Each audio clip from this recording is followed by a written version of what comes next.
Punch Kickerton, this is Hannah. Hannah Helpful from Government Headquarters. Good to hear from you, Hannah. How are things at the government? To be frank, not good. Punch, we need you. What do you mean? I'm retired, remember? I know, but the world is being threatened by alien terrorists. My parents were killed by alien terrorists. Which makes you the perfect man for the job. Now's your chance for vengeance. Are you up for it? All right. One last time. I'm getting too old for this. I'm in the chopper. Good. Okay. Now fly over the aliens' headquarters and drop the bomb. Once we've eliminated the threat, the world will be saved. Got it. Hannah, Yes, Punch? it's too dangerous to drop the bomb from the site. We're going too fast and there are too many civilians. This needs to be a close-up job. What do you mean? I have to jump. With the bomb. No, Punch, you can't. It'll kill you. I know, but I don't have any other choice. I have to do this for my parents and the world.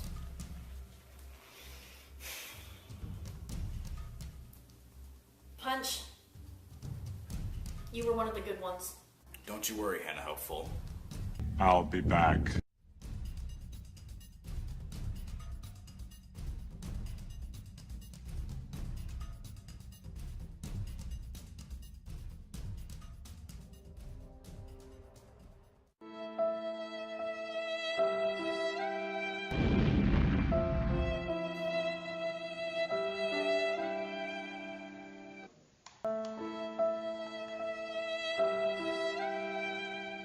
May the next life treat you well, Punch Kickerton. Humanity thanks you for your service.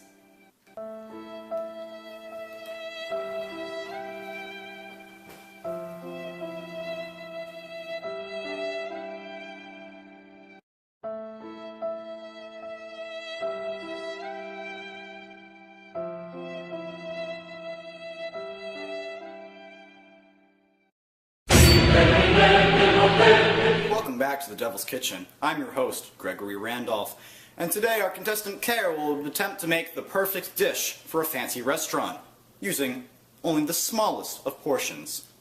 You have 30 minutes, and go! At the beginning, I was very confident. I knew exactly what I was going for, and I was really excited about it.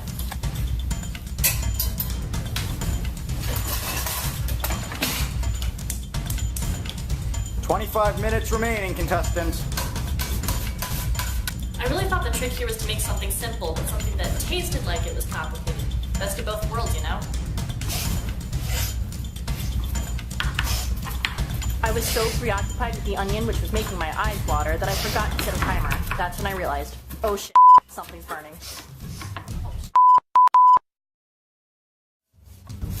10 minutes remaining, contestant.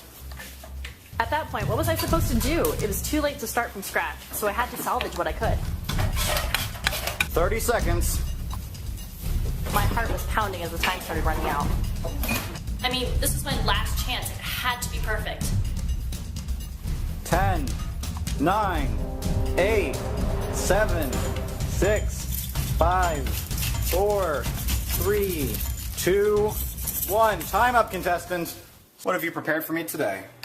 This is a seared pea with tomato compote and just a touch of freshly ground black pepper. That's what you think this is? Yes?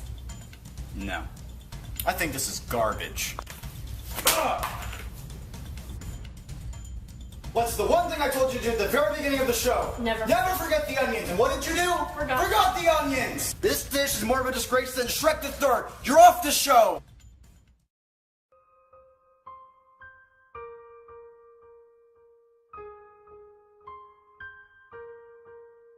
It was disappointing for sure. I'd been looking forward to competing since I was old enough to flip a pancake.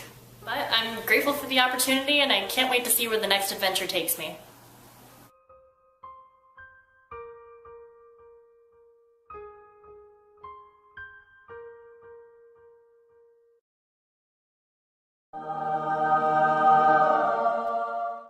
Just get out of here. The wedding is off. I never want to see you again.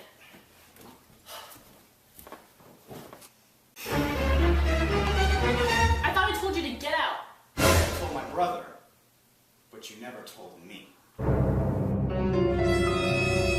What are you talking about? My name is Lorenzo. I'm Vani's long-lost twin brother. Why are you here now? I've come to tell you that our grandmother is dead. Our grandmother? Yes. You see, it was a family secret. But I think you have the right to know now. You and I are cousins.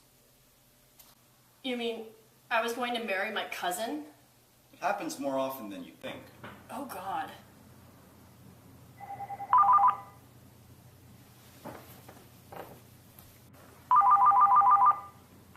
Hello? Yes, that's me. You don't... Oh, my God. Yes, of course. Goodbye. Somebody important? Yes, my sister. That was the hospital. We all thought she was dead, but she must have survived that terrible boating accident. They never did recover the body. Then, why do you look so upset? She needs a brain transplant, and I'm her only match.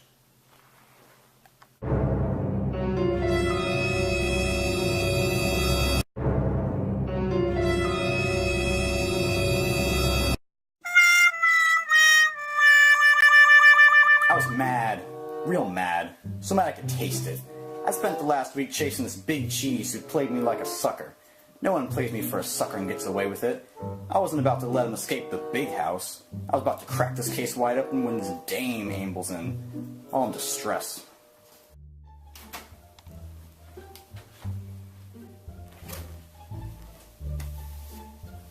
Can I help you, ma'am?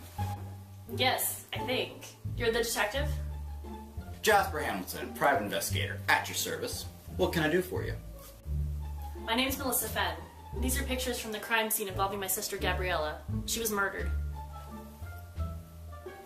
Well, I do love a good murder. Solving it, I mean. Care for a drink? Is that scotch? No. San Pellegrino. I'm only 15.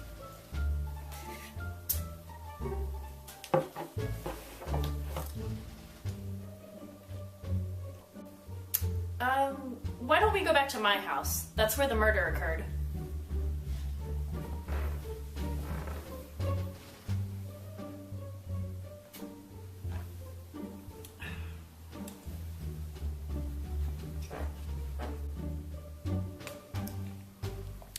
Just as I thought. I know who did it. Already? We've barely been here 5 minutes. Obviously, it was the butler. But Gabriella didn't have a butler. Hush! It's always the butler. What butler? She didn't even know any butlers. Grab a butler off the street, any butler, and I guarantee you he did it. Case closed. Shall we discuss the matter of payment? Why don't we just come up with a list of suspects? Ah yes, suspects. How exciting. Thank you for reminding me.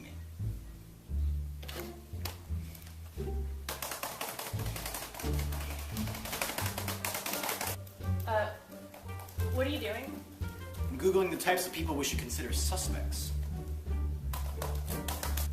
Shouldn't you already know that as a private investigator?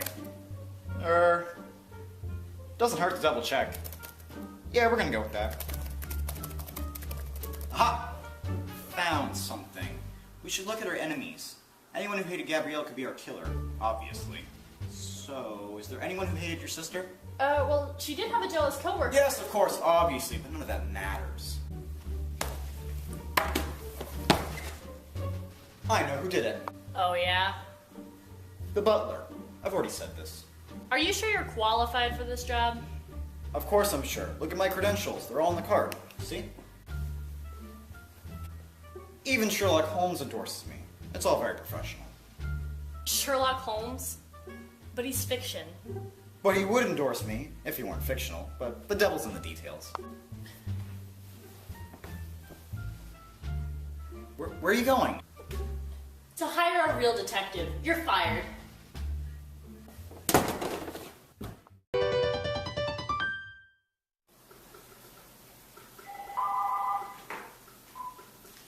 Under Muffin, this is Pat.